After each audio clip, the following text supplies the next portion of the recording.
Hey guys, tonight we will explore the chilling moment of King Henry VIII, the monarch hailed as Europe's most brilliant ruler, yet whose end left everyone horrified. A deformed body, unimaginable agony, and a stench so foul that his courtiers had to hold their noses and even faint. You can't even imagine when you learn that after his death, fluid leaked from his coffin across the stone floor and was lapped up by stray dogs. A humiliating end for the man who once terrified all of Europe. So, before you get comfortable, take a moment to like the video and subscribe, but only if you genuinely enjoy what I do here. Let me know where you're watching from and what time it is there. Now, dim the lights. Maybe turn on a fan for that soft background hum. And let's ease into tonight's journey together. No scene is more haunting than the moment King Henry VIII's corpse was laid out in the silent chapel, his coffin gaping at the seams, every drop of viscous fluid slicking across the cold stone floor, exuding such a rancid stench that even his hardiest courtiers squinted, pinched their noses, and faltered to keep from fainting. As night fell, the soft rustle of shadowy forms at the windows only deepened the horror. The hungry eyes of stray dogs peered through the cracks, then bounded in to lap up every last filthy pool, vivid proof of the humiliating end for the ruler who once struck terror across Europe. Beneath this lavish yet fragile veneer lies the story of Henry Tudor, the prince born on June 28, 1791, at Greenwich Palace, the second son of King Henry VII and Queen Elizabeth of York. Henry arrived amid the smouldering ruins of the Wars of the Roses, the brutal conflict in which the houses of York and Lancaster had vied for the throne for nearly a century.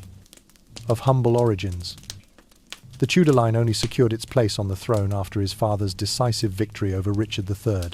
From his earliest years, young Henry was groomed as a symbol of reconciliation, uniting two bloodlines, erasing old hatreds, and promising a new era of stability for England. By age 5, the prince was rigorously trained in horseback riding, swordsmanship, and archery, the three most esteemed martial arts of the medieval court. As a teenager, he fearlessly cantered across the training fields, performed dazzling sword dances before applauding crowds, and bowed to his audience without a trace of hesitation. Beyond his physical prowess, Henry embraced the spirit of the Renaissance. He devoured classical Roman texts, studied Petrarch's poetry, immersed himself in Greek and Roman history, and mastered both Latin and French. Foreign ambassadors would later describe the young prince as a heavenly angel for his handsome features and luminous intelligence. At 17, Henry VIII ascended the throne in a grand ceremony at Westminster Abbey, an event immortalized by the triumphant blast of trumpets echoing throughout the capital. Before thousands of dignitaries, he donned a golden cloak and strode forward with all the majesty of a true sovereign alongside his new status. Henry felt the weighty responsibilities that came with it, preserving internal peace, consolidating royal power, and guiding England to a position of international strength. Immediately upon taking the throne, Henry VIII demonstrated his uncompromising authority. He overhauled the structure of government, ruthlessly purged corrupt officials, and elevated the navy to a strategic priority. Under his reign, the English fleet gained fame for its floating fortresses, the port of London buzzed with trade, and diplomatic ties with France and Spain grew ever closer, solidifying England's newfound prominence. Court life in Tudor England was nothing if not opulent. Candlelit banquets in lavish halls, Italian and French dance performances in resplendent settings, and the heady aroma of incense mingling with burgundy wine that intoxicated every sense, golden embroidered garments, parquet floors of rare woods, and mirror-still reflecting pools under starlit skies combined to create a court of unparalleled splendor that astonished foreign visitors. Yet behind this glory, Henry VIII was a man of many talents. He wrote love, poetry, composed sacred music, and even played the lute himself in the royal hall. His works lauded nature and romance, but also revealed his thirst for power and the loneliness of a monarch at the centre of a vast realm. Henry's heart also yearned for a happy home.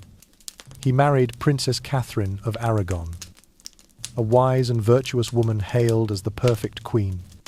But his desire for a male heir turned their union into a fierce struggle against fate, laying the groundwork for the tragic marriages that followed. Despite shouldering the nation's burdens and political machinations, Henry never neglected to invite European scholars to teach in England. The palace libraries boasted thousands of precious manuscripts, and new medical methods were adopted, transforming London into a Renaissance hub of culture and learning. Yet no matter how resplendent or exemplary a prince he may have been, even Henry VIII could not escape the harsh dictates of destiny.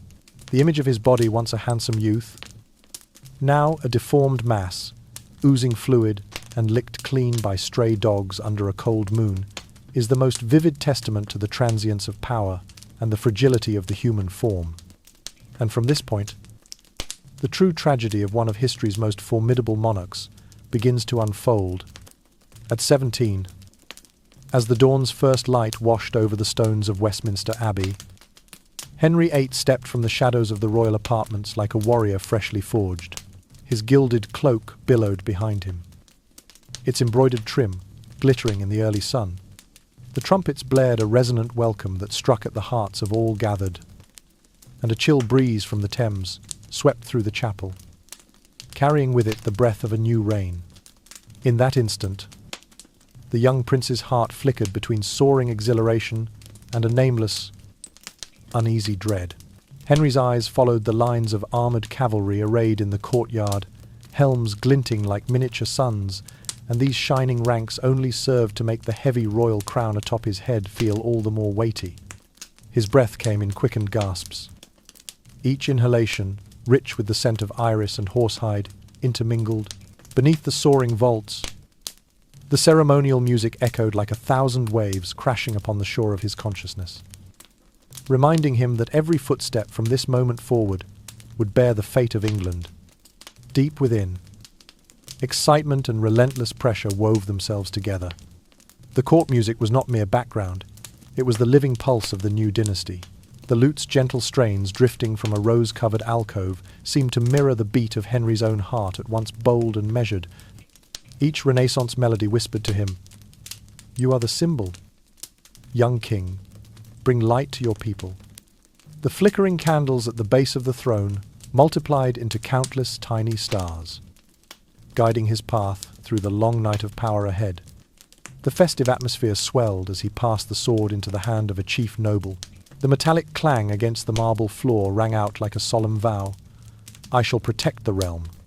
Along the corridor, frescoes depicting ancient legends stood witness to history being inscribed anew.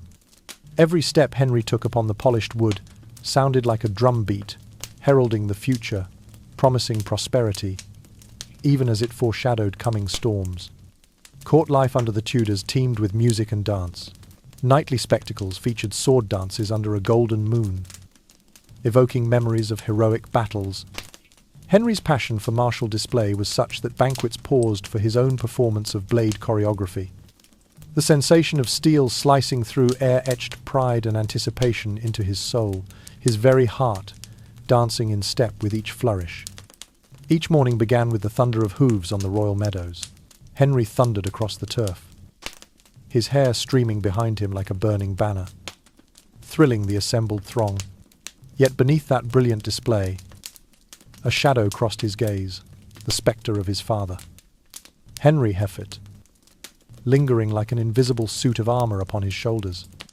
Every gallop reinforced his duty to uphold his inheritance and preserve the peace. Historians praise his stature and political acumen, but few saw the hidden depths of his mind. Henry would awaken in the stillness of night, hearing the wind howl through window cracks, as if to murmur, "Will you not falter? Or will history bury you?" The palace lay hushed, lit only by flickering oil lamps that cast his solitary silhouette upon the walls. Day by day, pressure from the Habsburgs and their European allies swirled around each grand feast. Talk of marriage alliances, Military pacts and trade agreements eddied through the gilded halls like a whirlpool, tugging at Henry's focus. Amidst the splendor, he felt invisible weapons aimed at him, demanding absolute vigilance. Within the court itself, internal rivalries formed like wisps of smoke. Deputies jockeyed on the left and right, secretly negotiating with foreign powers. Henry needed only to fix one harsh glance upon them, and the courtiers would instantly bow in submission. That iron resolve both safeguarded his throne and deepened his solitude. In the young king's heart, resolve hardened as if tempered in steel.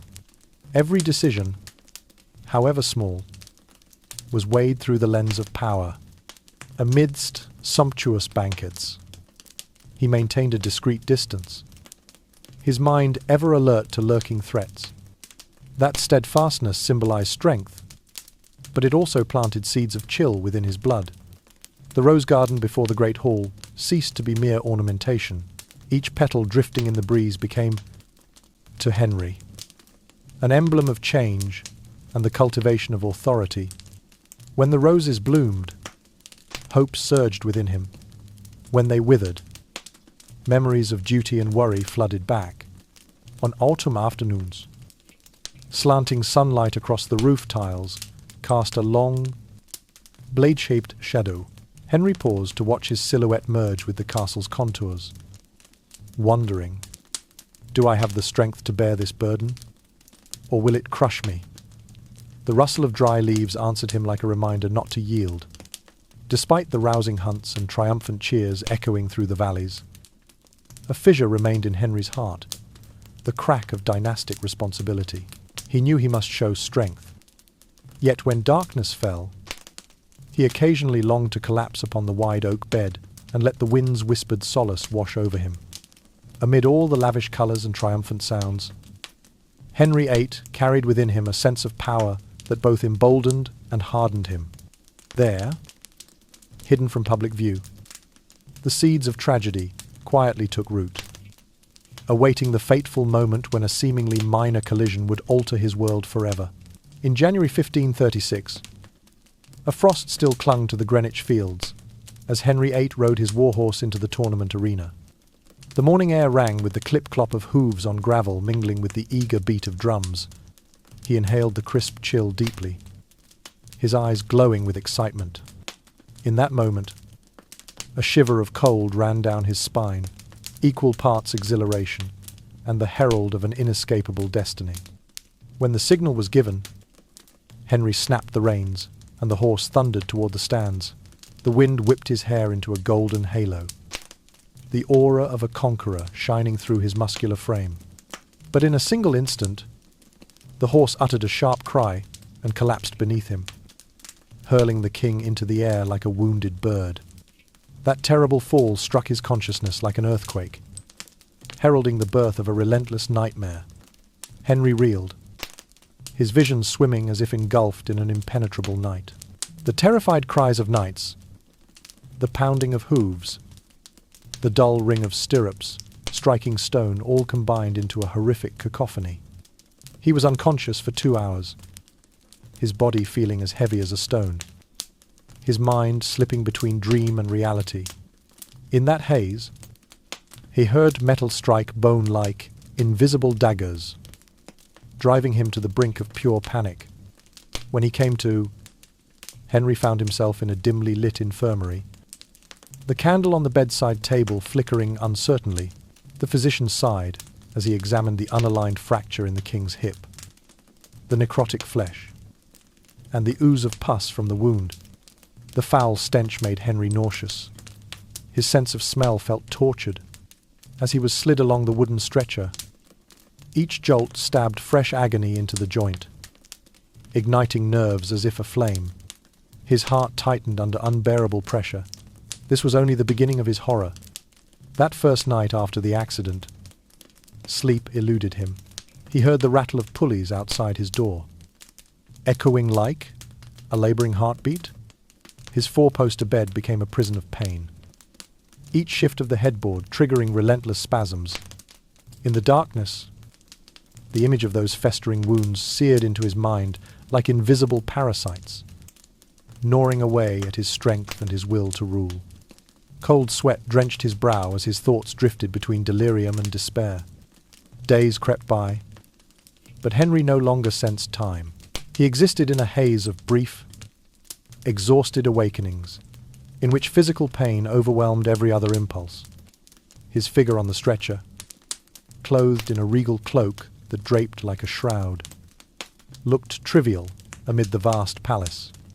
The cold stone columns seemed to bear witness to each tortured groan, the harsh sound amplifying the king's inner torment. Every moan deepened his shame. He who once stood towering now endured common misery. In response, the court devised a special pulley system to move Henry between the castle's chambers. They widened doorways, installed ceiling-mounted pulleys, and used ropes and blocks to lift and lower the wooden carriage. Each creak of the mechanism sounded like a death knell, causing the entire court to hold its breath. Henry keenly felt the gentle hands of his attendants supporting him. Yet the tearing pain in his hip joint forced him to grit his teeth and swallow any cry of anguish. In the cold desolation of the marble corridor, Henry caught a glimpse of his shadow on the wall. Candlelight elongated his form into a gaunt skeleton, the very image of a living corpse. In that flicker of realization, he understood he was losing control, not only his mobility but also his supreme power. The solid authority he once commanded. His pride swayed, threatening to slip away like a fleeting breath. On bleak afternoons, Henry often sat with closed eyes, listening to the wind moan through the window crack. Each gust carried the damp odor of stagnant water, mingling with the reek of purulent discharge. His mind sank deeper into the question, why this suffering? Why the man who once made enemies tremble now endured such torment? The answer lay hidden in each drop of leaking pus, in the metallic groan of the pulleys sounding like an unbreakable curse. The wound was not merely physical, but etched into Henry's soul. In the quiet of his anguish, he felt the deepest loneliness, not the crowd's absence, but the solitude of a ruler none could comfort. In his fevered dreams, everything dissolved into pain itself. There remained only him and that infinite suffering, bubbling up from a battered core. A slow rage began to smoulder. Henry realized he was no longer the merciful king of old. Each whispered rumor about his fate kindled a vindictive urge to crush conspiracies and punish every slight. Physical pain became the fuel for cruelty, sowing seeds of paranoia and mistrust throughout the court. As twilight bathed the roof tiles in crimson, Henry exhaled in resignation as he watched fresh blood trickle from the ulcer. A seemingly simple fracture had transformed him into a dependent. Tomorrow morning, he would again be hoisted aboard the pulley carriage and borne through the grand halls, continuing life under a vanished splendor. Deep inside, the young king knew he had been changed forever, from conqueror to captive of his own flesh, from sovereign to prisoner of relentless agony. The wound widened with each passing day, like an invisible crack spreading throughout Henry VIII's body. What had begun as a minor scrape around his hip had transformed into a deep, gaping ulcer. Layers of pale flesh peeling away to expose dark red muscle and jutting bone. A thick, greenish pus seeped continually, dropping in irregular blobs onto the bed linens. The stench rose like a poisonous vapor, so overpowering that anyone entering the room reeled, squinted, and pinched their nose shut. The air around the sore grew dense, heavy with the sharp heat of infection, mingled with the faint acrid tang of necrotic tissue. The palace, once a place of solemn grandeur, had suddenly become a suffocating corridor haunted by the breath of unvanquished death. The courtiers in the king's presence were forbidden to display any sign of revulsion for fear of insulting the crown and facing punishment. They did everything possible to hide their nausea, forcing themselves to adopt placid expressions, yet even the most forced smile could not calm the olfactory nightmare assailing them. The gloom in the treatment chamber felt oppressive. Oil lamps, flickering like uneasy sparks, that revealed every jagged tear in Henry's flesh. The miasma clung like a writhing serpent, slithering over the walls and into every fold of fabric, as if daring the servants every ounce of resolve. The royal physicians took turns, applying medieval methods to try to control the infection. First, searing the wound with red-hot iron to burn away the corruption. Acrid smoke billowed upward, carrying the smell of burning flesh and charred skin, forcing Henry to grit his teeth through the agony. Next, they spread a thick grey paste laced with mercury and arsenic over the ulcer, an elixir so pungent that when it evaporated, the metallic odour filled the room and triggered uncontrollable retching. Finally, they performed regular bloodletting, slicing new incisions around the sore to drain away tainted fluids. All these measures only caused the flesh to slough more rapidly, turning dusky and discoloured, the bone protruding into the slurry of pus. Each night, Henry lay tormented and sleepless. He heard the hiss of molten metal on flesh, a dry, dreadful sound, like knives carving into bone. His own moans mixed with the creak of wooden beams and the rustle of the bed drapes. Every tiny shift in posture sparked a jolt of excruciating pain, rendering his body rigid as a broken machine. In the king's mind, the pain echoed on a loop, guiding him deeper into a labyrinth of suffering and despair. At dawn, a rare shaft of sunlight pierced the window crack, illuminating the ulcer like an emblem of his helplessness. Henry stared at his shadow on the wall, gaunt, hollow-cheeked, his face stripped of all regal dignity. The stench clung to that beam of light, stoking a surge of bitter anger within him. I, born to rule all things, am now felled by my own flesh. The king's pride cracked as he realized he could not even step from his chamber without the aid of physicians. Each heartbeat, like a hammer, blow to his wounded spirit. Beneath his gilded royal robes, soaked in the stench of medicinals, Henry sank deeper into depression. He withdrew to his inner chambers, avoiding all but a handful of trusted attendants. Every gaze that lingered on his wound felt like a betrayal, as though the court had turned its back on his sovereignty. In his exhaustion, Henry swore he could hear the drip of pus as a heartbeat in reverse, reminding him of the fragile nature of life itself. Many nights, he was beset by nightmares of the ulcer tearing through flesh and exposing entrails like a steel saw gnawing through wood.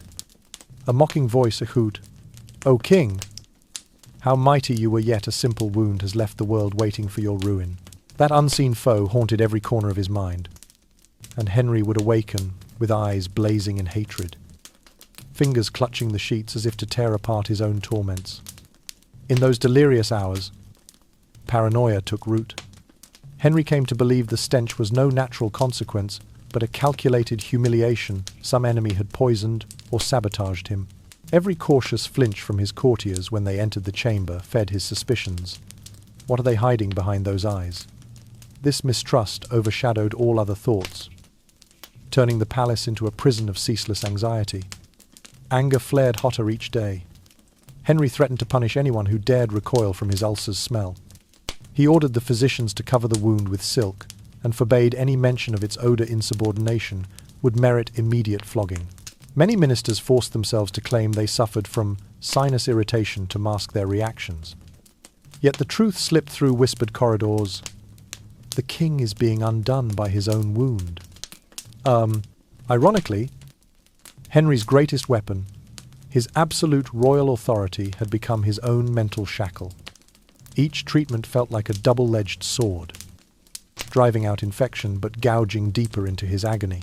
Whenever a fever racked him, he realized the ulcer was not merely a physical affliction but had burrowed into the fabric of his power, eroding his honor and influence from within. In the stillest moments, Henry faced himself in the gilded mirror at the foot of the bed. He studied the stranger reflected back, eyes stripped of serenity, lips pressed together in fierce resolve. That fiery gaze whispered a vow. "I will not yield. Though this wound reaches to my very soul, In that silence, amid the stench and shadows, the king committed himself to transform his suffering into the driving force behind his future decisions. From that horrifying ulcer, Henry VIII began to channel his physical torment into an undying thirst for power.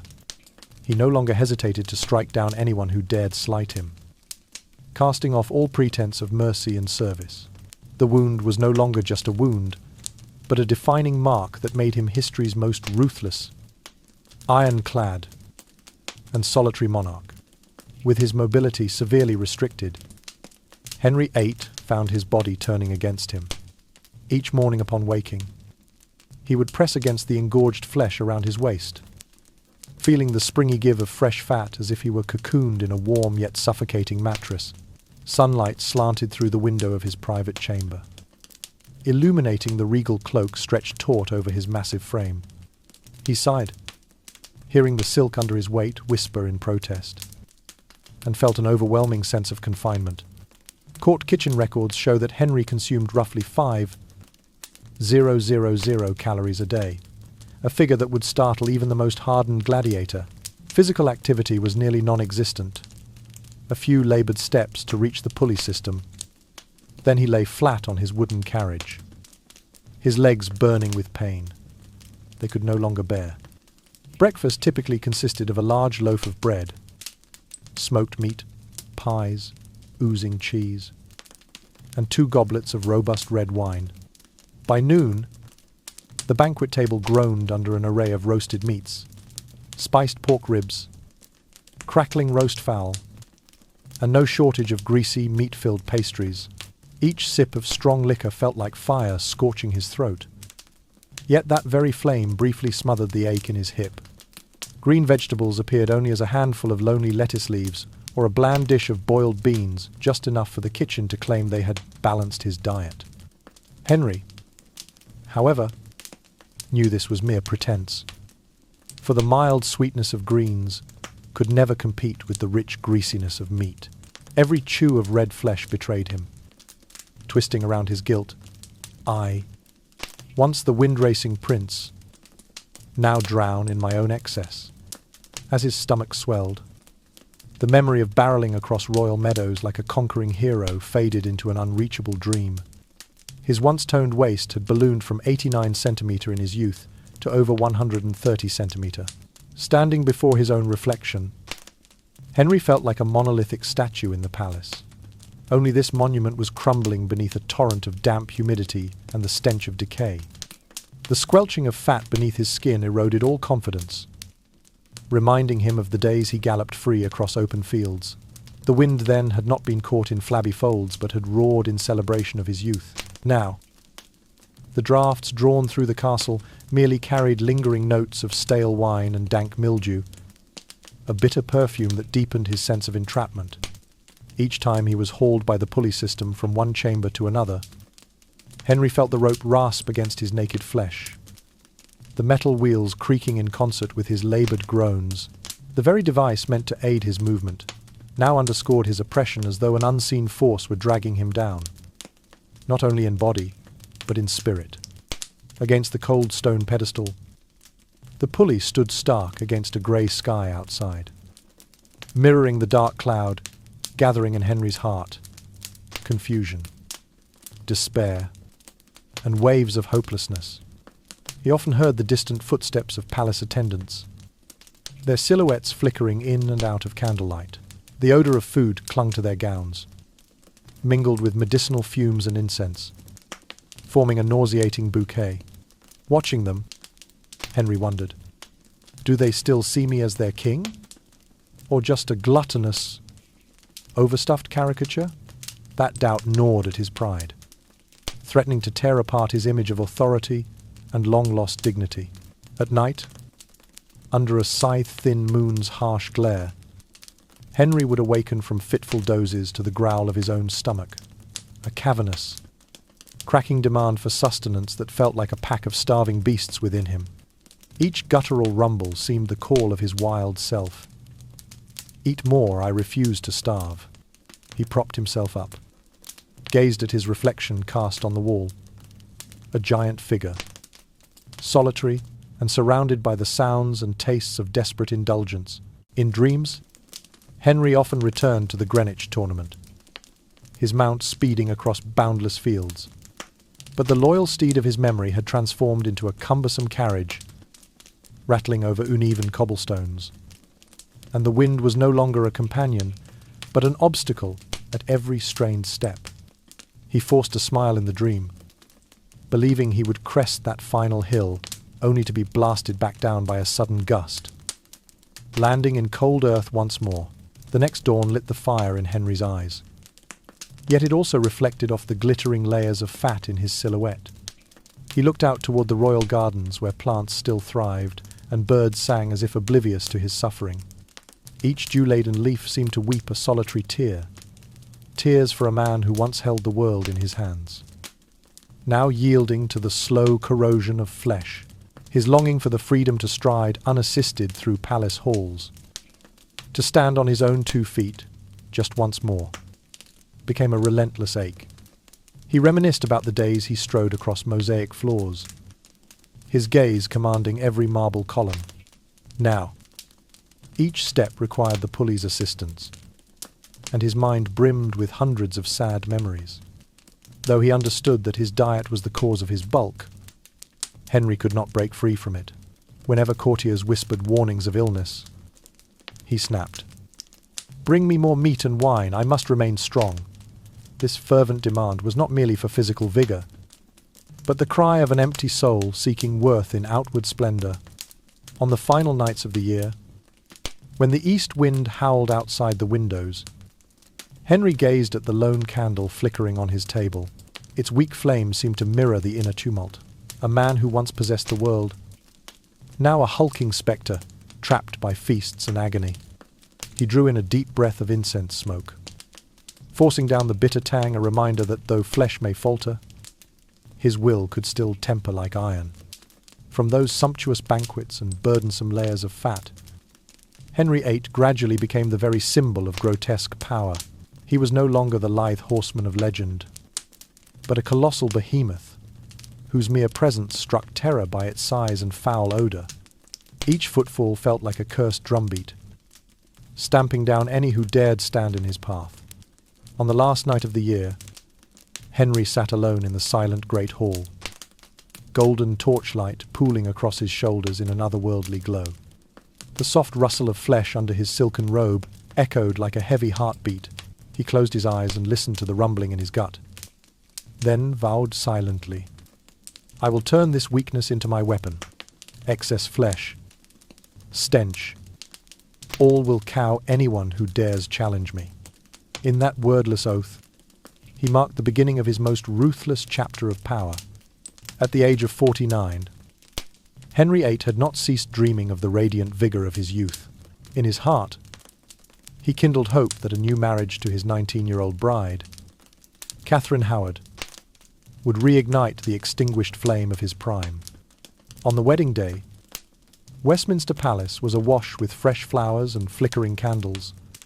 Rows of dragon and phoenix tapestries swayed in the breeze as though blessing the young couple. Yet beneath that eager radiance, Henry's heart thrummed with excitement and trepidation. Like the wind just before a storm, in the bridal chamber, scarlet silk drapes resembling a sea of blood draped over the intricately carved wooden bed. Henry looked at Catherine, the demure girl in her pristine white gown. He imagined the intoxicating scent of youth's masculine allure, but in an instant his nostrils were assaulted by the odor of medicines, sweat, and damp flesh, the unmistakable signs of his own decaying body. He trembled slightly, feeling the fierce struggle between power and desire within. Catherine gazed at her husband with equal parts, admiration and worry. She saw the once regal king reduced to a motionless figure upon the ornate bier. His skin was wrinkled, the festering sore still leaking pus in steady rivulets. His raspy breathing sounded like a mournful drum, foretelling ill fate. Catherine strove to remain composed, but her heart clenched at the tragic spectacle. Day by day, an unspoken distance grew between them. Catherine yearned for the warmth of a husband's embrace, but Henry could only offer pangs of agonizing pain. Whenever she reached to take his hand, he gently brushed her away, his eyes reflecting utter exhaustion. She felt her hopes flicker like a candle in the breeze. Despair took root in her soul, along with a desperate longing for genuine affection. Each night, the palace fell silent. Broken only by the drip of pus and Henry's laboured breaths, Catherine lay beside him, waiting for tenderness, only to be met with the stench of decay that made her stomach revolt. The image of her once magnificent spouse had become a haunting nightmare. She realized the love she had nurtured was dissolving into sorrow and revulsion. On bleak afternoons, when slanted light cast long shadows across the walls, Catherine slipped into the palace garden. Roses bloomed riotously, and birds sang cheerfully, as if inhabiting a completely different world. She thought, "Freedom and love do not dwell within these gilded cages." In that moment, she encountered John, the young and handsome groom of the chamber, who always lent an attentive ear to her silently crushed hopes. John possessed a graceful bearing and compassionate eyes. Catherine felt her heart warm when he placed his hand on her shoulder. His gentle touch and warm breath stood in sharp contrast to the decay of the bridal chamber. They found solace in each other's loneliness. Catherine granted him a furtive kiss as though catching the last ray of sunlight before night's darkness closed in. One day, while Henry lay delirious with fever, Catherine and John secretly met in the palace pine grove. The rustling leaves whispered blessings, and the breeze drifted by, weaving a fairy tale melody amidst the sombre court. For the first time, she felt truly alive. Cheeks flushed with shy excitement and pride in being protected, John murmured, "So long as you are here, I feel like a warrior again." But the palace would not permit secrets to endure. One morning, Henry awoke and sought Catherine, finding only a handkerchief on the pillow scented with a foreign token. Suspicion flared in his eyes, igniting jealous rage. His memory of heroic sword fights could no longer temper his fury. Powerlessness and splintered jealousy became a storm in his heart. Henry summoned his council and ordered the forbidden chambers searched. The illicit affairs tokens were revealed, a charred letter with tarot-stained lines. Catherine was led before the royal court, her lips pale and eyes brimming with tears. The sentence was merciless. Treason by carnal betrayal would be met with execution. Catherine's gaze wandered through the throng, searching for her last ally in vain. On the execution scaffold, Catherine knelt beneath the raised sword. The cold wind carried each stroke of the blade like a cleaver cutting through Henry's heart, leaving him momentarily numb. His breathing rattled, the metallic tang of the wound mingling with unending sorrow. That scene imprinted upon Henry a harsh lesson about power. Though he could wield the sword of justice, the heart of his young wife was irreparably lost. After the sword fell, Henry withdrew to his private chamber, eyes dry and hollow, listening to the relentless drip of pus from his wound. He felt more alone than ever. His absolute power lay constricted within his own misshapen body. Purchased at the cost of a young life, he silently asked himself, "Is there any heart left brave enough to trust me?" His wrath turned on the traitors, but was laced with unceasing regret. Before a gilded mirror, Henry studied his reflection mounds of flesh and scarred skin. The man who had married 6 times now gazed upon a distorted figure. He closed his eyes and recalled Catherine's radiant smile on their wedding day, a face that had become the symbol of shattered hope. Loneliness surged within him like a night that would never end. The palace lay silent in the darkness, broken only by the plip-plop of fluid oozing from the sore and the heavy thump of Henry's heart. He sank into a velvet armchair, pressed a hand to his brow, and murmured to himself, "Power is a double-edged sword. I've used it to defend the throne, but also to destroy the hearts I should have treasured." In the gloom, Henry felt the full force of emptiness, as the palace itself became a prison for his soul. In 1543, when Henry VIII had reached the age of 51, he married Catherine Parr, a widow at least several years, his senior. renowned for her virtue and sharp mind. Unlike his previous unions, driven heavily by dynastic ambitions or assertions of power, this marriage was marked by a politics of compassion and a genuine need for care. Henry's heart, once shattered by romantic tragedies, now harboured a simple longing to find a measure of peace in the arms of his final wife. On their wedding day, the trumpets in Hampton Court Chapel sounded as if heralding a fresh beginning. From his worn throne, Henry regarded his bride with gratitude and guarded hope. Catherine, graceful in a deeper blue mantle, seemed like a cool breeze in midwinter, and for a moment he felt the pure breath of life. In that instant, he envisioned his younger self astride a warhorse, the wind sweeping by like shimmering shards of glass, and still wondered, could any love or affection heal wounds that had burrowed into flesh and bone? Immediately after the ceremony, Catherine's role in the palace became unmistakable. She was not a radiant queen stepping from the pages of an illuminated manuscript, but a devoted nurse. Each morning she approached Henry's bedside, gently unbinding old dressings and cleansing the festering ulcer. Her warm, skillful hands seemed to carry small sparks of life, knitting dry, hollowed flesh together. Henry tilted his head back, allowing her to mix the potent draughts of antidote bitter beyond measure, yet the sole succor for his rotting body. Under her gentle touch, he smiled, a rare flower blooming in the darkest hours. Yet the fever returned without mercy. As the room's temperature fell, a chill crept straight to his marrow, dragging Henry back into an abyss of pain. In the stupor induced by his fever medicine, he dreamt of Catherine as a fairy bearing a vial of soothing balm, scattering fragrant mists to banish nightmares.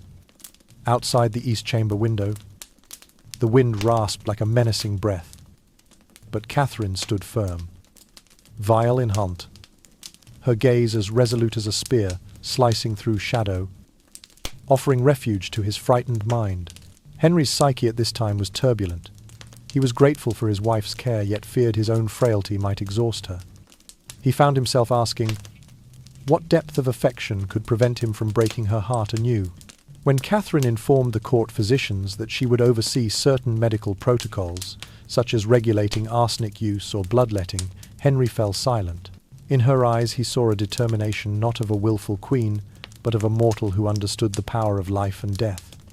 Beneath the richly embroidered velvet drapes, however, the court buzzed with intrigue. Habsburg partisans occasionally attempted to influence decisions, complaining of the new queen's overreach. Henry listened, and inner conflict surged. He took pride in Catherine's knowledge, but his traditional royal honour bristled at any deviation from established norms. He felt two forces at battle within him, the monarch of unchallengeable authority and the wife of foresight, and he was caught between them like an unbridled carriage in a storm. Whenever Catherine paced the marble corridors, Henry closed his eyes and imagined her footsteps as the imprints of hope upon the stone floor. Outside the window in the lower garden, roses bloomed warmly, and birds sang merrily, as if to comfort a king near collapse. He surmised that Catherine must have once stood among those blooms, brushing a petal with a whispered vow, "I will not abandon you." He wished to believe that promise, yet doubt lingered. Could she endure to the journey's end? Some nights, Henry awoke to the howling east wind. The dim oil lamp in the chamber flickered like his unsettled spirit. Catherine would not let herself waver. She reached out to stroke his brow, murmuring soothing words. Yet Henry could hear his own heart pounding, as though it yearned to leap from his chest, bolt from the draughty bed, and gallop across green lawns. Forgetting the bitter sting of medicine, his mind now resembled a cracked mirror. Shards of triumph shattered across the ceiling and walls. When Catherine sat beside him, she was more than a nurse. She was the one who kept Henry from dissolving into utter despair. Each time she stirred her potion, the clink of the spoon in the silent chamber rang like a bell, awakening his will. Henry told himself, "I will persevere, for her sake," and time passed, and though his body did not heal, His spirit gained a measure of steadiness. Catherine pressed for modest reforms in finance and healthcare. She urged the import of rare herbs and monitored food portions closely to forestall further illness. These modest measures helped stabilize the palace, averting potential unrest when courtiers recoiled from the odors and sights of the king's affliction. Henry began to sense her influence. Whenever a crucial decision arose, he recalled her words, "Stability, your Majesty, comes not only from the sword, but from compassion." He wondered, can power endure by force alone? Or are love and wisdom the most enduring pillars of rule? Yet politics waits for no one. Rumours spread across Europe that Henry VIII leaned heavily on his queen to sustain his health and court. Whispers of a weakening throne circulated, painting the image of a king led by his wife, rather than a storm-facing sovereign. Henry heard these rumours like enemy taunts in his mind. Am I slipping from myself? He strained to listen, his heart pounding. But when Catherine appeared at his side and took his hand, a warm current dispelled some of the gathering darkness. One damp spring afternoon, raindrops pattering on the leaded panes. Henry gazed at Catherine more intently than ever. She knelt to cleanse his oozing knee, stifling a sigh as she dabbed away the blood. In her eyes he saw the reflection of a steadfast life, not the pride of victory, but the silent loyalty of companionship. A peculiar emotion rose within him, not passionate love, but profound admiration. He murmured inwardly, "Even should I fall, you remain." End. As Catherine walked away, her brown waves of hair fluttered like silk, dissolving into the air, leaving behind a faint herbal fragrance. Henry inhaled deeply, committing that fragile moment of peace against the tumult. He imagined the palace without her, a place torn by disease and intrigue.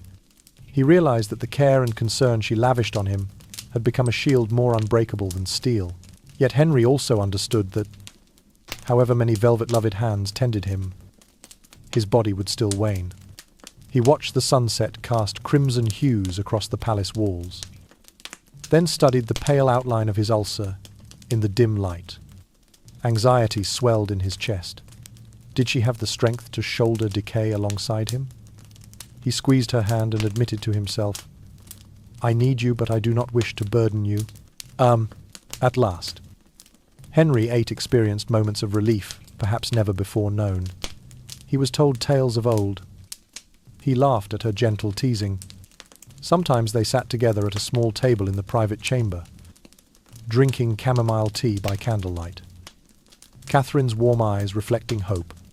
He saw himself no longer as a ruthless monarch, but as a man grateful for human connection and the fragile comfort it brought. Amid the wind's sigh beyond the window, Henry heard his own heartbeat, no longer the cry of agony, but the soft melody of a heart capable of hope even in the darkest night. Early mornings in the palace no longer brought fresh dawn, but a thick darkness cloaking the damp stone walls. Henry VIII awoke to a constant, gnawing ache that felt like swarms of ants crawling beneath his skin. Each breath, a knife, engraving his lungs. In his heart, exhaustion piled up like an endless storm cloud, crushing every faint flicker of hope. The occasional bird call on the terrace could not dispel the oppressive gloom. Only the drip of water from the vaulted ceiling was his lone ally, echoing like his own faltering heartbeat. Severe gout tormented Henry, not only physically but mentally, night after night. By the flickering candlelight, he felt his toe and heel joints balloon with pain, as though rows of red-hot blades were piercing his bones. Every movement became a reproach. "You who presumed yourself invincible, now pay your price." He groaned, curled on his 4-poster bed, waiting for each wave of joint spasms to pass. His mind filled with self-hatred for the frailty of his own body. Diabetes ensured his ulcers would never heal, and panic seeped into every cell. He often heard the slow trickle of pus from his wounds, a relentless reminder that life was slipping away from his grasp. Henry stared at the bedclothes soaked through with congealing discharge and wondered, can my bones withstand the next onslaught? The helplessness of entrusting his body to blood sugar and fatty deposits drained his spirit day by day. High blood pressure plagued Henry with thunderous headaches, as if war drums were pounding inside his skull, each beat demanding silence he could not grant. Whenever a tiny vessel burst, he felt a rush of heat flood his head, his vision swimming and his heart pounding throughout his chest. The oil lamp's glow became dancing fireflies before his eyes, and the wind whistling at the window threatened. The storm is coming. He sat bewildered, gripping the bedstead, longing for relief, yet powerless against this invisible siege. Heart failure stole Henry's breath in sudden gasps, as though a flood current was sweeping him away. He felt his heart swell, then contract abruptly, snatching away his very breath. Each effort to sit upright forced him to lean on the worn wood frame, seeking warmth where there was none, only hoarse wheezing in return. His lips parted in a futile exhale of tobacco smoke. Yet no spark of hope followed, only the sense of sinking deeper into blackest night. Some historians have speculated Henry may also have suffered from syphilis. Though this remains unproven, yet the nervous symptoms paranoia, confusion, occasional midnight murmurs of whispers in the stone walls, "Where are my brothers?" only heightened the terror.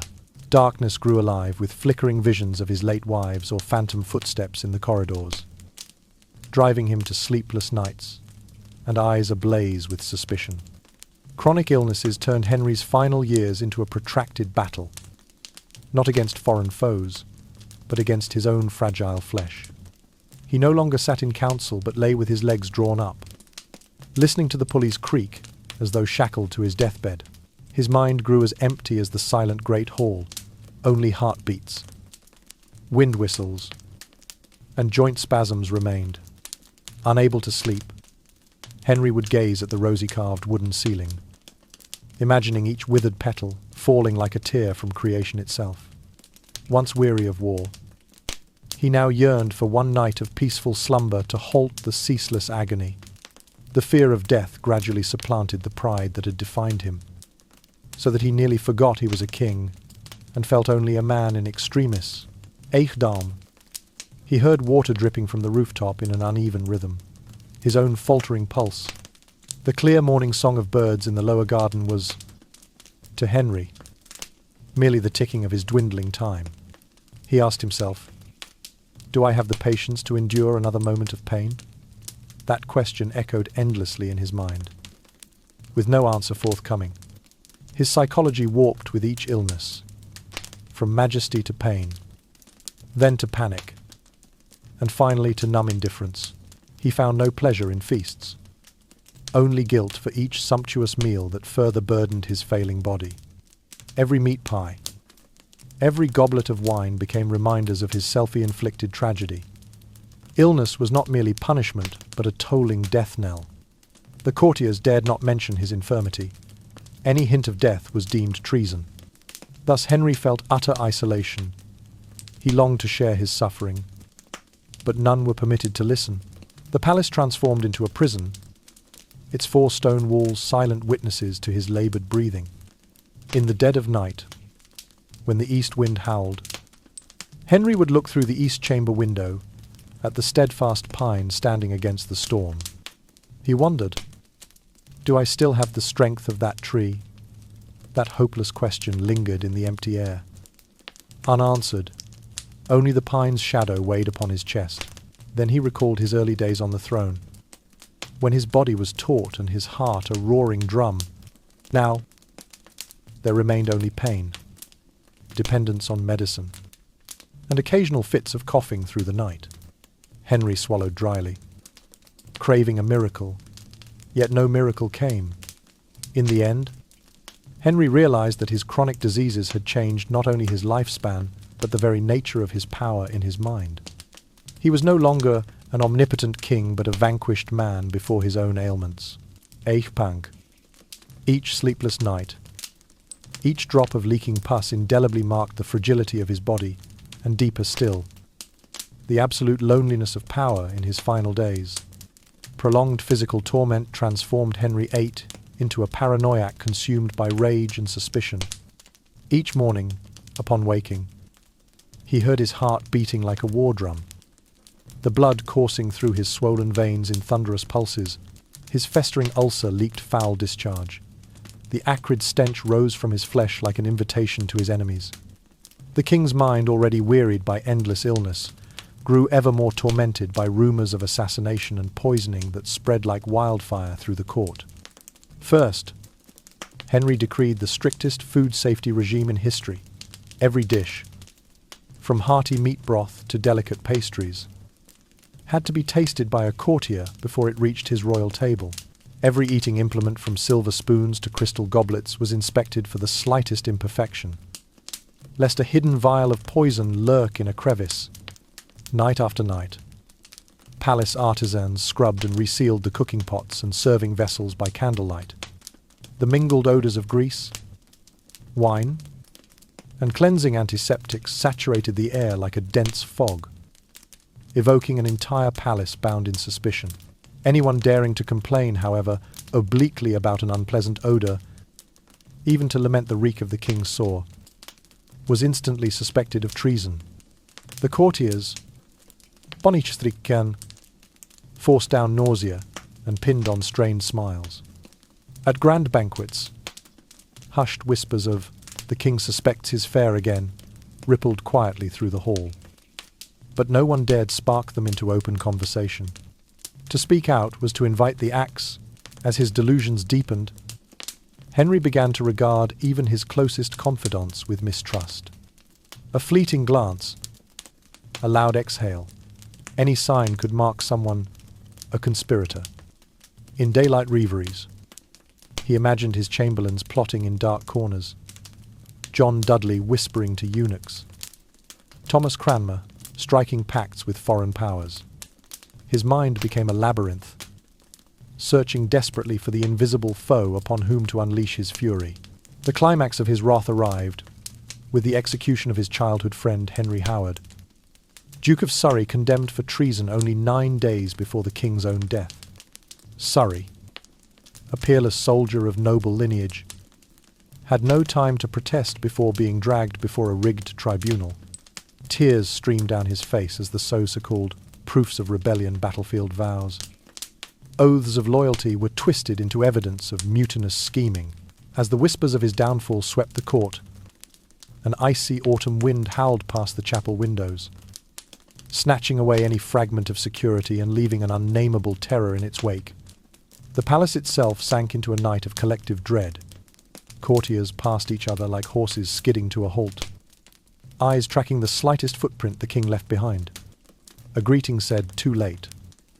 A nod held too long either could earn an instant death sentence. The heavy footsteps echoing down the marble corridors seemed determined to swallow any who dared err. Set against the silent shrines and empty altars, only the stench of sickness and baseless suspicion permeated every hall. In the camber, Henry's usual chamber of rest, the royal pearls and Persian rugs became a veil shielding him from prying eyes. Yet night after night, the nightmares returned. He saw himself overrun by mutineers in the very heart of his court, swords and pikes raining down, and no ally at his side.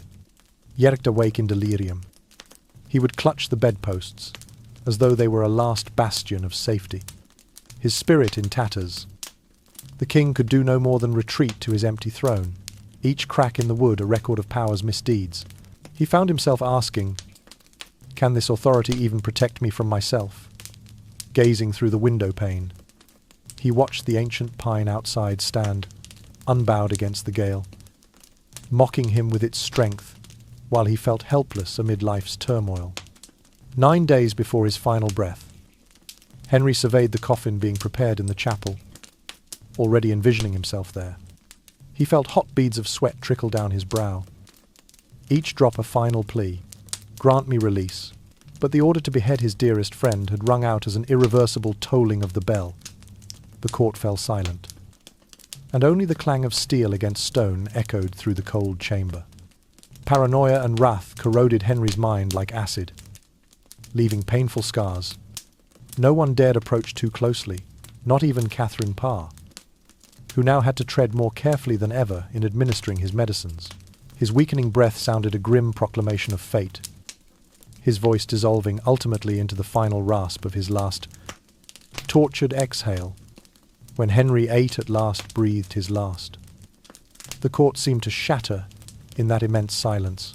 No voice dared break it. No murmur dared rise.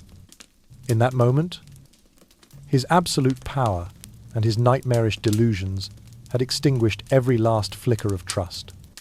Thus ended a reign built on fear, when even its architect could not escape the ultimate loneliness of power. In the final months of 1546 and the early weeks of 1547, each morning for Henry VIII was a battle for survival. The necrotic ulcer on his leg grew ever deeper, chunks of rotting flesh peeling away to reveal bleeding skin and oozing pus, an open stage for bacteria to invade, triggering tearing bouts of intermittent fevers and spreading septicemia. He lay upon his wooden litter, the flicker of golden candles dancing across the silent room, redolent with antiseptic fumes and bitter tonics, as though the very air conspired to echo his agony.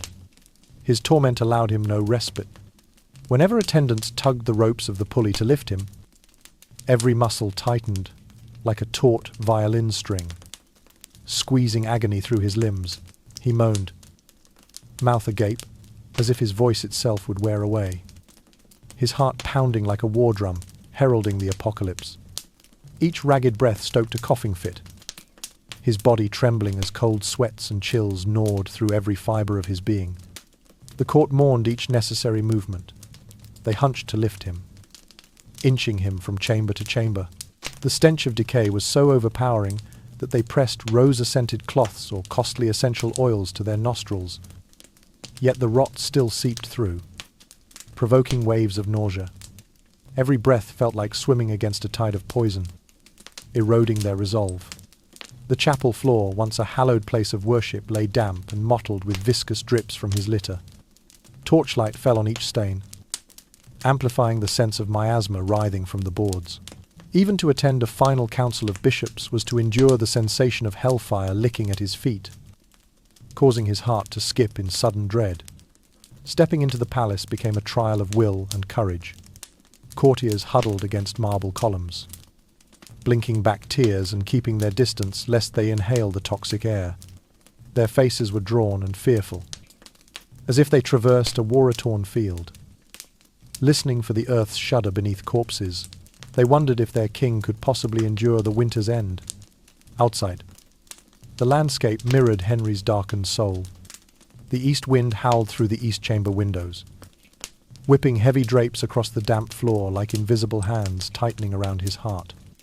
The ancient pine in the courtyard whispered in the gale, its dry leaves skittering in a symphony that buried all hope.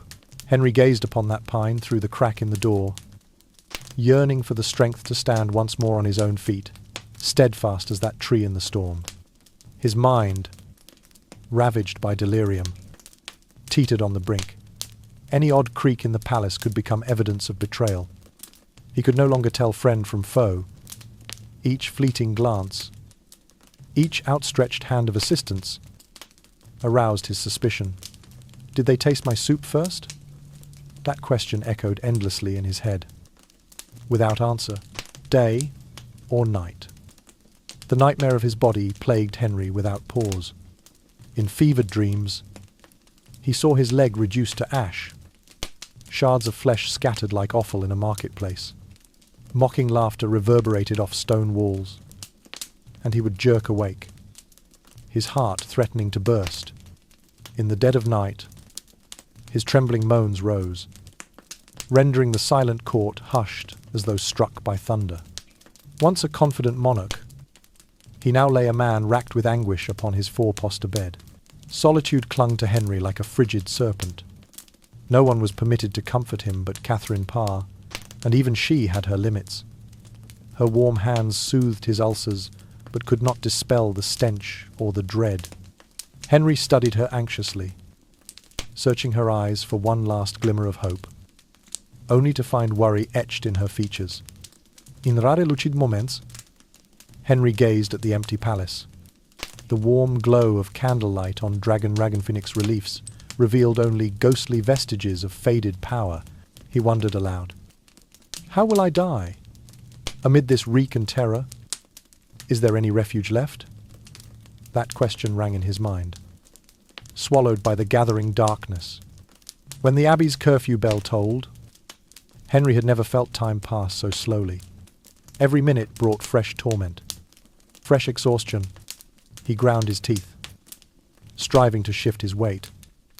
But his body refused. Guards and attendants had to approach, ghost-like, to support him. That realization had reduced him from a mighty sovereign to a man consigned to his own ruin, trapped and betrayed by his failing flesh. At the height of his delirium and raging fever, Henry VIII frequently drifted into a half-conscious, half-dream-like state, where the line between reality and hallucination blurred. The silent chamber echoed only with the wooden clogs of his attendants and his own rasping breaths, interwoven with the hushed whispering of the gilded tapestries overhead. Whenever a flicker of torchlight danced, his curled-up form on the four-poster bed would split into two silhouettes, one his fever-racked body, the other his spirit adrift on a churning sea of delirium. Henry's mind teemed with haunting sounds. He would mutter the name Jane Seymour, the third wife who had died, giving birth to Prince Edward, in a hoarse voice that seemed to rise from his very soul. "Jane, are you here?" His wild eyes scanned the gloom for her gentle smile to banish his pain. But none answered, and only the ancient walls stood witness to his pleas, echoing back fragments of the past. Then Anne Boleyn's name would slip across his trembling lips. "Anne, why have you returned?" in his fevered haze. He imagined Anne appearing by his bedside. Her once white silk gown faded and ghostly in the torchlight. Rumour had it that her spirit haunted the chamber, glimmering in the purifying incense smoke, the sweet scent mingling with the damp rot of his sores. Henry would start, cold sweat soaking his brow, his heart pounding, as though terrified the phantom might seize his fragile life. Whispers rippled through the corridors. The king calls for his former wives day and night, yet few dared speak the truth. For English law at that time deemed any foretelling of the monarch's death an act of treason. Any pessimistic murmur, any suggestion that the end drew near, could bring the executioner's axe. Thus the physicians and courtiers were obliged to don optimistic masks. Each meeting of the royal physicians became a delicate charade. The doctors would smile and proclaim that the king's condition was stabilizing and showing signs of improvement. They served him herbal teas, administered inferred tonics, and praised his extraordinary resilience. The courtiers echoed muted applause, nodding in agreement. Though their eyes glistened with sweat and deep anxiety, all understood that only the script of hope was permitted on this stage. When night fell and the palace sank into profound silence, Henry lay listening to the weary groan of the wind rattling the east chamber window. Each gust seemed a summons to death's doorstep. He imagined himself dissolving into mist, vanishing into the damp air. In his fever dreams, he strode across an endless moor, crimson trails fanning out beneath his feet like rivers of destruction. And whenever he awoke, he'd wonder if he had the strength to take another step. In the dim glow of dwindling candles, Henry recalled the splendor of his coronation day, when he was the unshakable emblem of power. The great dragon-phoenix frescoes in the hall were now streaked with the dust of tears. He asked himself, how strong was I? And now, what am I? The self-question rang in his mind, twisting like a wound that could never heal. Attendant, heads bowed, pushed his litter across the marble floors, stifling the acrid stench with rose, leona, and other precious oils. Yet no matter how fragrant the extract, the putrid reek seeped into every pore, burning away their last shred of resolve. They gazed at Henry with compassion flickering in their eyes. Yet none dared utter the words, "Your Majesty, please rest." Through the frosto-glazed panes of winter, Henry saw broken footprints in the snow, each print a cry of memory. He remembered Catherine Parr's warm hand soothing his wound, only to be pulled back into the shadow by the next fever spike. Her gentle counsel now sounded strained, like a maple leaf falling in a frozen wind, evoking an eternal sorrow. His mind had become a maze of fractured memories and illusions, each as sharp as thorny silk. Henry called out, "Jane," then "Anne," as though summoning the last vestiges of hope from their departed faces. Darkness thickened around him. His mental blood flow slowed. Love felt distant, and only terror and the will to fight on fueled his final stand. The eastern sky was just turning rosy when dawn's light slipped through the lattice of the east chamber window, falling across the rotting wooden bier where Henry VIII lay. The air was so still that all one could hear was the king's laboured breathing and the faint crackle of the window frame as the east wind twisted through. A shaft of early sunlight swept across the stone wall, illuminating every cold bead of sweat on his brow. In that moment, time itself seemed to stall, leaving only Henry's wasted body and a soul adrift in the world. Those final months had etched countless sorrows into him, relentless physical agony, fevered nightmares, and betrayal even by his closest confidants. Yet when Archbishop Thomas Cranmer entered the chamber, the soft tolling of the liturgical bell rousing the faithful, Henry seemed to awaken from his labyrinth of delirium. His weary eyes lifted to the carved wooden headboard. Shaking, he stretched out a hand, each joint crackling like a broken harp stringed to grasp Cranmer's steady palm. Beneath the pale candlelight, those two hands, one embodying steadfast faith, the other ravaged by suffering, closed around each other, sealing Henry's final act of trust in God. Leaning down, Cranmer whispered, "Your Majesty, speak for me, will you depart this life in the Christian faith?" Henry lacked the strength to speak aloud. He only squinted and pressed his lips together as though sending his answer through that silent, determined nod. The attendant adjusting his pillow did so with tears in her eyes at the sight of the king's fragility. In Henry's heart, regret and hope intermingled. Regret for the sins he had piled upon himself. I hope for this final communion of soul and Saviour.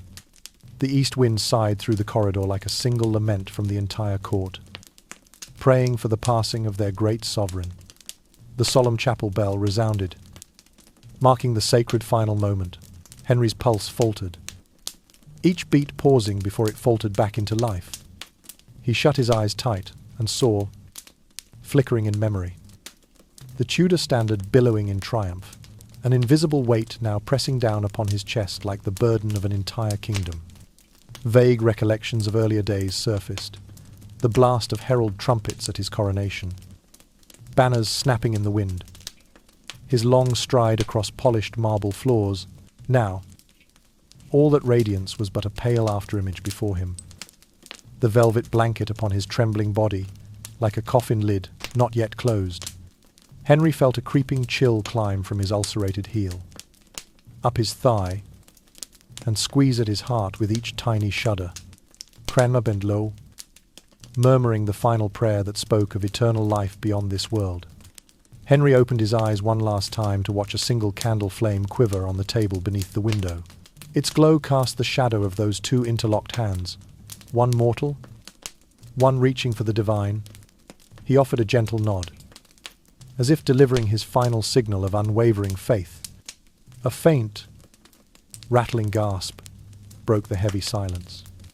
It was Henry VIII's last breath, sounding like the toll of a death knell then gone. His lips parted slightly, leaving a haunting stillness in the room and a void that pressed upon every listener's heart. His heartbeat ceased, and with it, the living rhythm of the entire court stilled. All who stood beside his bed bowed their heads, tears tracing solemn paths down their cheeks, mourning yet honouring this eternal moment. As that final breath drifted away, the dawn light waned, and the chamber seemed to become a threshold between worlds. The crown and sceptre were placed on the old wooden dais, signifying the vacancy of the throne. The guard changed their watch with heavy clods on the corridor stones, and the creak of funeral wagons rolled across the courtyard, announcing the royal cortege's departure and the dawn of a new reign. Henry departed this life at age 55, an age not yet advanced. But, for one who had once embodied absolute power, a fragility beyond measure, he left the throne to his 9-year-old son, Edward, his only surviving heir.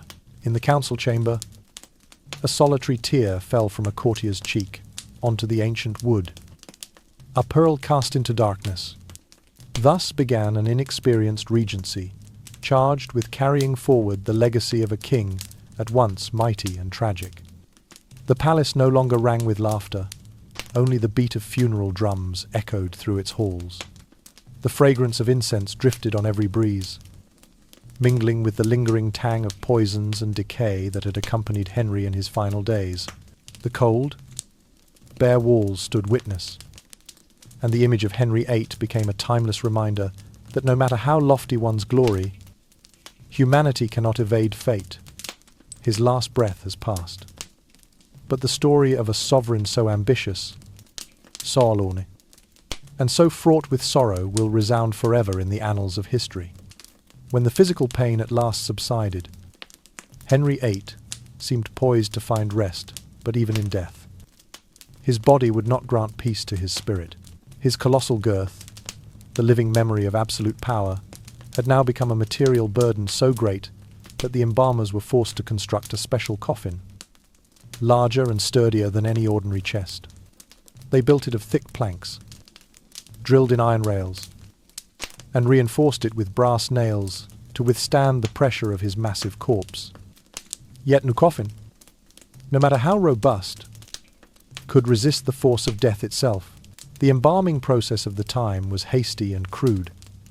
They made a long incision in his belly, removed all his viscera into sepulchral jars, and packed the chest cavity with dried rosemary, nutmeg, and star anise, before stitching the wound closed. Next, his flesh was anointed with lavender oil and strong spirits to mask odour, then wrapped in linen soaked in phenol. In Henry's mind, perhaps he envisioned that with more advanced medical knowledge, his leg ulcer would never have gangrened, and those dreadful fevers would not have driven him to the brink. Yet now his body, even after being eviscerated, continued to exhale toxic gases and oozing ichor. When the gargantuan coffin was finally borne into St. Canute's chapel, a frigid sanctuary of mossy-covered stone, they carefully fastened its locks, believing the stench would be sealed in forever. But even the smallest cracks let the murky fluid seep out, trickling beneath the lid to drip onto the cold flagstones. The cloying reek rose once more in tortured waves, like the shameful reminder of the terrible power he once wielded. Henry, who had imprisoned countless souls under his iron rule, now suffered a final, humiliating sentence even in death. At night, when the solitary chapel candle guttered out, packs of stray dogs gathered. They nosed around the door, sniffing the still air, then slipped inside to lap up every last pool of congealed fluid. The wet slurping of their tongues against the rancid puddles sounded like the mournful drums of doom, though his flesh had dissolved to dust. It was said Henry might still hear those echoes, as though this final enemy were ripping away his immortal legacy, reminding him that all power is mere fleeting before nature's law. In his delirium, Henry's fading consciousness reawoke. There he lay, trapped within the solid coffin, and surrounded by the stench of corruption. He recalled his glorious days, when his visage shone in the light of triumph, and suddenly realized that no splendor could illuminate the disgrace named a corpse oozing filth. The dog's licking was like a sharpened blade. Gouging memories of absolute authority now vanished like smoke on the wind. Pale moonlight filtered through the chapel's narrow window, spotlighting the drips pooled at the coffin's foot. Henry had once boasted of the power of life and death in his hand. Now he lay immobilized. At the mercy of beasts and the elements, he might have wondered, Is this the destiny I set in motion when I swung the sword of judgment? An emptiness enveloped him like an endless night, without hope of dawn. The psyche of the once invincible king had reached a dead end, a lifetime of power and ambition condensed into a droplet of fetid liquid on cold stone. Some said his restless soul could not pass on peacefully, haunted by the vengeance he sowed in life. The dog's slurping became an invisible indictment, once a mighty monarch, now a rotting husk. Hausne, on the damp floor, each echoing footstep reverberated through the silent chapel, but no one dared approach. Courtiers quietly clasped their hands in prayer, chanting for his soul's deliverance. Though each whispered word betrayed their fear, they averted their gaze whenever the coffin creaked a soft protest of the lid, as if gasping with the last breath of death. A shiver ran through all who heard it, leaving a bitter warmth in their throats. By morning, when the first light revealed intricate patterns of dried filth, they hastily scrubbed the stone, so no trace remained. Yet those very stains bore the clearest lesson about the transience of power. No matter how grand, the body cannot bind either life or honour. Henry VIII had become a cautionary emblem of fame's fragility. In the stillness, perhaps his ghost lingered beside the coffin, witnessing the chaos in his final resting place. Each scavenging dog bit away the last remnant of his flesh. Each drop of putrid ichor that dissolved into the ground seemed to erase another mark of authority. If Henry could perceive it, he would feel the agony of realizing that when muscle and bone rot away, nothing remains to conquer, loneliness or allay the fear of death.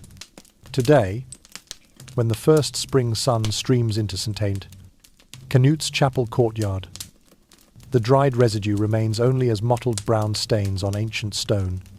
Seabirds wheel past the window, and the salty breeze carries whispered secrets of the king once mighty. The Henry VIII of legend is gone, leaving only an enormous coffin and the tragic tale of a flesh denied rest even in decay. Pilgrims come to pay their respects, standing in awe before that vast wooden chest. They sense the ghosts of those turbulent rain days as they trace a careful path around the dry puddles, avoiding the stains of a once ambitious king's final downfall. And as they leave, the waves crashing upon the island shore seem to sing a requiem for a life of towering power, now reduced to dust, cries, and an unforgettable stench. The morning of the 16th of February, VIII, dawned under a leaden sky, the thick clouds hemming in Windsor Castle, as if preparing for Henry VIII's funeral. A chill mist draped over the flagstones, stalling the footsteps of guards and nobles as they entered the inner chapel of St. George. The heavy, nauseating stench still clung to the massive wooden coffin, mingling with the scent of burning incense in the air as a stark embodiment of inevitable decay. Those attending the ceremony ground their teeth against the assault on their senses, wiping away tears and tamping down their horror to pay their respects to a once great king. The procession moved out in solemn silence, the coffin borne on the shoulders of the guards, each footfall echoing sharply on the worn stone. Time itself seemed to slow. Leaves whispered in the east wind, shards of grey sky scattered like ash, and the low toll of brass trumpets resonated. Each trumpet note sounded like a drumbeat, reminding all of life's brevity, of religious upheaval, and of the once radiant Tudor realm. The nobility, clad in sombre attire with black hoods draped over their brows, bore faces marked by resolute sorrow. They walked in rigid formation, their unfamiliar glances fixed on the swaying coffin. It felt as though every breath in the courtyard was drawn tight, trembling against the pungent aroma. Everyone knew that beneath that coffin lay God's anointed, once a man bearing the weight of both power and sin, now merely a fragile body. The trumpets shifted to a stately dirge. A cleric's voice rang out across the great hall, his funeral oration praising the divinely endowed sovereign, who forged an unyielding nation through religious reform. Standing firm amid the storm to secure royal authority, his dignified words stirred admiration but concealed an undercurrent of doubt. Had those reforms been in harmony with nature? Or had Henry sown the seeds of division? On the listeners' faces, pride mingled with regret. They gazed at the coffin that bore the seal of both power and transgression, asking themselves, will Henry's legacy endure, or become a bitter lesson? A gust of east wind blew through, scattering hushes of incense ash and dislodging a noble's dark cloak, as if to remind them that no matter how formidable power may be, nature shows no mercy. The procession continued toward the dais in the rear cloister, where the dim glow of incense lamps fell upon the memorial slab. The coffin was lowered with a metallic clank, sounding like history's weary sigh. Half a burned incense sticks dropped onto the stone, smoke curling upward and blending with the chill rising from the corpse. All bowed their heads in prayer, their hearts stirred by memories of Henry's glorious reign. A gentle chant arose, weaving prayers for the king's soul with the distant sound of funeral trumpets. Henry, once standing at the summit of power, now lay motionless, evoking both awe and dread. They thought of the splintered wooden coffin, realizing that no earthly fortress could withstand the ravages of decay. At that moment, a troop of dark-armored cavalry escorted the nine-year Prince Edward, his small face reflecting fear and bewilderment. The riders stilled their horses, the clatter of hooves tapping out a somber warning that a new reign was about to begin, perhaps as fleeting as Henry's final breath. When the coffin was placed in the subterranean vault beneath the memorial slab, the heavy stone door was sealed in place. The hammering of iron bolts echoed like the final punctuation of an era. The aroma of incense filled the crypt, yet the underlying stench persisted, slipping through every crack, an ever-present reminder that power and mortality are forever entwined. The assembly dispersed, each step leading quietly away from the dais. No laughter broke the hush. Only solitary souls lingered in the dim corridors. Windsor Castle itself seemed to crumble in the wake of the ceremony, its broad hallways empty, pierced only by the moan of wind through the slits in the stone. Henry VIII was laid to rest beside Jane Seymour, the one queen who bore him a male heir. They lay side by side, swathed in phenylair-soaked shrouds. Though Jane never heard the stray dogs licking the coffin, at her tomb, a single bouquet of fresh flowers was placed, a final token of gratitude for a first love long gone. After all, Henry VIII's legacy extends far beyond the stench of sweat and the reeking corpse. He was the monarch who brought the closed Middle Ages to an end, launched the dissolution of the monasteries, and laid the foundation for the autonomous Church of England. Independent of Rome, yet it is precisely his own painful and tragic journey that serves as the most powerful reminder of the transience of power and the human body. In his youth, Henry was the very image of health and beauty, a muscular physique, hair as red as flame, and a realm under his rule that seemed invincible.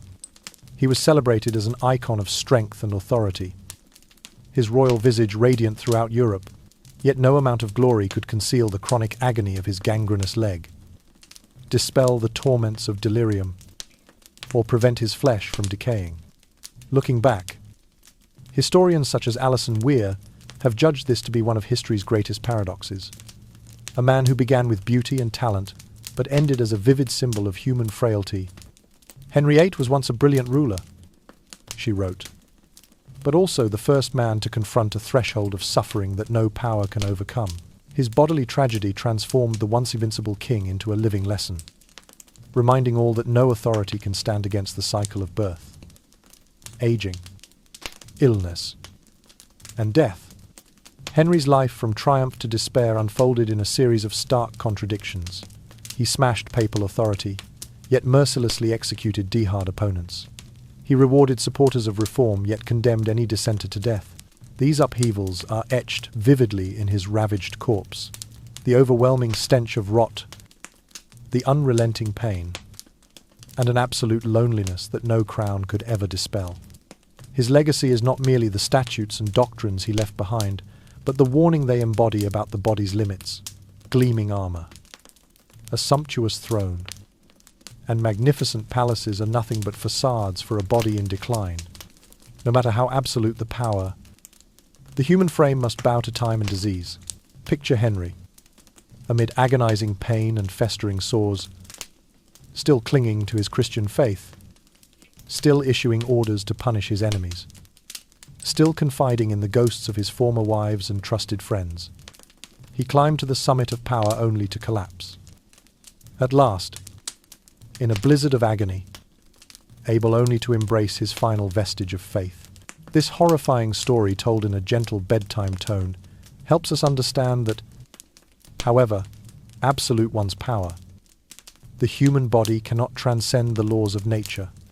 From Henry VIII's tragedy, we learn the value of humility, the value of health, and the precious gift of pain-free moments.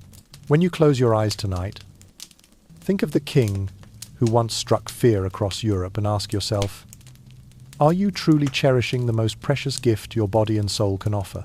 And now, as our tale of Henry VIII, an emblem of power and tragedy, comes to a close, I wish you a good night's sleep. May your dreams carry you to a place of peace, where no ticking clock summons fevers, and where your body can rest free from anxious pain.